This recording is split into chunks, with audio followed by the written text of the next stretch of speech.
আরে বন্ধু শাকিল না? হে সজীব, হাই বন্ধু, কেমন আছো? How are you? আসো, অনেকদিন পর দেখা বন্ধু, আসো আমরা কোলাকুলি ভাই বর্ধন রক্তের আরে বন্ধু থাকো কই এখন? হ্যাঁ রে বন্ধু, আমি এখন আছি দুবাই বুর্জ খলিফায়, ওখানেই ব্যবসা বাণিজ্য করি বন্ধু, ওখানে আমি অনার্স করতেছি বন্ধু। আরে বন্ধু অনার্স কোন সাবজেক্ট নিয়ে করতেছো? আরে বন্ধু, আমি তো অনার্স করতেছি সায়েন্স নিয়ে বন্ধু। কি বলো, সায়েন্স নিয়ে পড়তেছো? তাহলে তোমার সাবজেক্ট কি? আরে বন্ধু, আমার সাবজেক্ট তো সায়েন্স, আমি তো সায়েন্স নিয়েই পড়তেছি বন্ধু। আরে সায়েন্স তো বুঝলাম, আপনার মেজর সাবজেক্ট কোনটি? আপনার মেজর কি?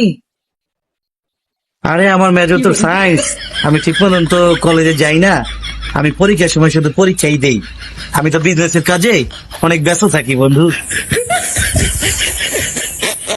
ঠিক আছে বন্ধু, বাসার সবাই আমার জন্য অপেক্ষা করতেছে, আবার দেখা হবে অনেক। দিব আর একটু বড় হইলে বিহা দিয়ে দিব মরিচ কইলো নাকি হালাই বলে অনার্স সায়েন্স নিয়ে পড়ে, হালাই দুবাই ছাড়া না গুলিস্তান।